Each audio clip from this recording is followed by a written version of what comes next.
Vice City, where the ocean meets the skyline, where the neon lights dance across the rain-soaked streets, where every palm tree sways beneath another perfect sunset, where the rich chase luxury and the criminals chase power. A city built on ambition, style, and endless opportunity. This isn't just another city. This is Vice City. So why is Vice City so popular? Well, at first glance, it might seem obvious, like with the palm trees, beaches, fast cars, and sunshine. But if it was that easy, there'd probably be dozens of games just like it. The truth is that Vice City isn't just a map. It's a feeling. Rockstar didn't simply recreate Miami, they captured its whole atmosphere. The bright blue skies, the neon lights, the Art Deco architecture, the luxury hotels, the endless coastlines, it sort of all came together. And unlike Liberty City, which feels dense, gritty, and business-focused, Vice City sort of invites you to slow down. Sometimes the best moments aren't even during missions at all when playing this game. Sometimes you'll just want to be cruising around down Ocean Drive with the sun setting over the ocean, taking everything around you. I know I make it sound pretty cinematic, right? But that's what Rockstar really got so right when they released Vice City. Because Vice City isn't remembered by just one mission or one character or one building. It's remembered by the way it makes you feel. By the way, welcome to Manny's Bad Aim, where accuracy is optional. Yes, you heard that right. I'm not too good at gaming, unfortunately, but I do enjoy playing them. If you're into GTA or Rockstar and want to keep up with all the GTA 6 news that's going to be coming up, you're in the right place. So if you do enjoy this video, consider subscribing, like, and leave a comment down below.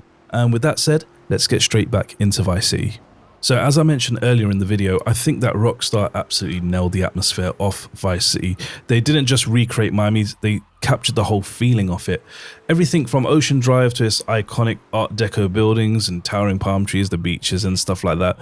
It's just perfect. Everything they done was excellent. Now for me, Vice City has always felt less like a place you're simply just playing in, and more like somewhere that you're actually visiting. It's almost like being on holiday. You can jump in a sports car, cruise along the beachfront, watch the sunset over the ocean, and for a moment you actually sometimes may forget that you're actually playing through a crime story.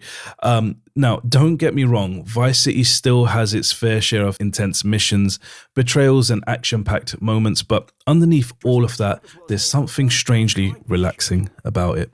It's a city that somehow balances chaos with calm, and I think a huge part of that comes down to one thing, and that is the color palette.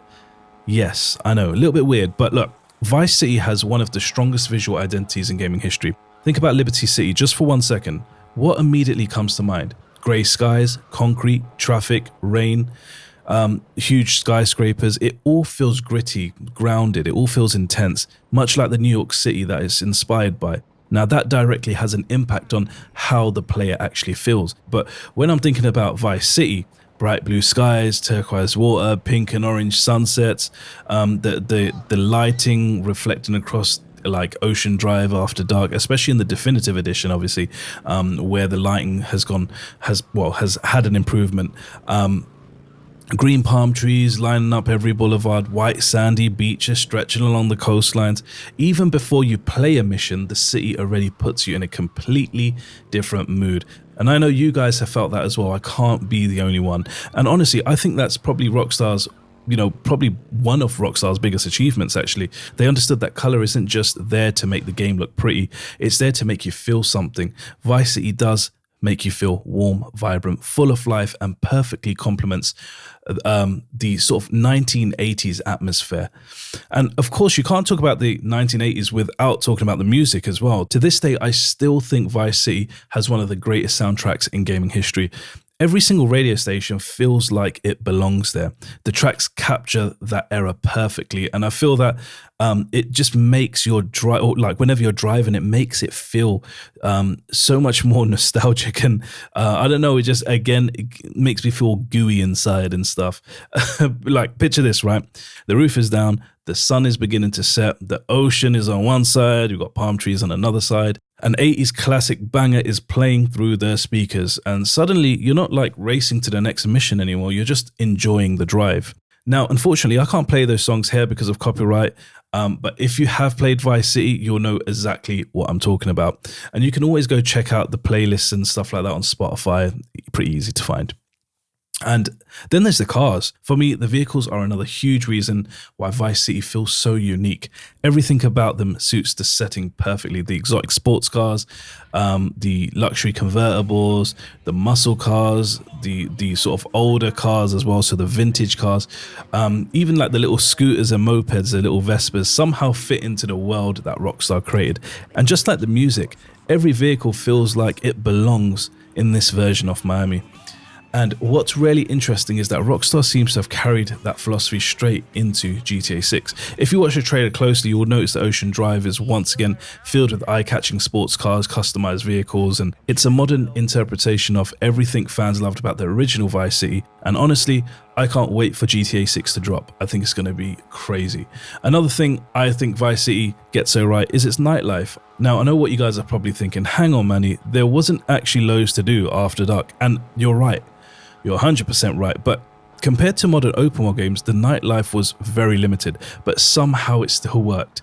I remember walking into the Malibu Club for the very first time, watching the lights, listening to the music, seeing those people dance, doing the same dance. It's almost like it was a copy and paste dance. Like they had I think 5, maybe 6 different dance routines, and it was copy and paste. It was pretty funny to watch. But those moments were enough to convince your brain that this city never really sleeps.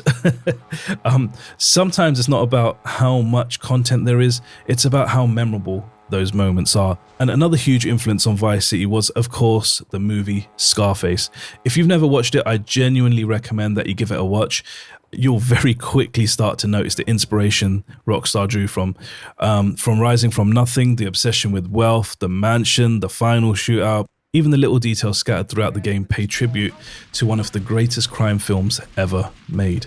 Rockstar never tried to copy Scarface scene for scene, but definitely captured the same spirit, and I think that's one of the reasons why Vice City was such a timeless game. That's why I think it was really loved by a lot of people. But something I want to talk about actually that I haven't actually spoken about yet is the map. Now, compared to today's open world games, it's tiny. Oh my God, it's really, really small. But that proves something really important. A great open world isn't measured in square miles. It's measured in memorable moments. Again, Vice City packs that incredible amount of personality in such a small map. Every district feels different. You know, like I said, you got the beachfront. I've said that many times. You've got the downtown business district. You got the marinas. You got the docks. You got the residential side. You've got the little smaller island in the middle and stuff. So every sort of area has its own identity. And exploring it never really feels repetitive, even though it's a really small map. And when you add in the constant sunshine, the tropical atmosphere, it just makes it wow. It makes it a 10 out of 10 thing. And maybe that's why Vice City has stood the test of time. It was never really about the story. It was never really about Tommy Vercetti. It wasn't about the cars or the music or the palm trees. It was about how all of those things came together to create a place that felt completely unique. A city that people didn't just remember, but they missed. And that's exactly why, more than 20 years later, Rockstar chose to return. Because Vice City isn't just another GTA map, it's one of the most iconic locations in gaming history. So that's my take on why Vice City has remained one of the most loved locations in the entire GTA series. Of course, this is just my opinion, and I would love to hear yours. What do you think that makes Vice City so special? Is it the music, the atmosphere, the cars, the beaches? Or is it something else that keeps bringing you back? Let me know down in the comments below, because I'll be reading every single one. If you enjoyed this video and want to see more GTA discussions, deep dives and everything leading up and beyond GTA 6, well, don't forget to subscribe to Manny's Bad Aim, where accuracy is optional. Alright guys, thanks for watching. I'll catch you in the next one.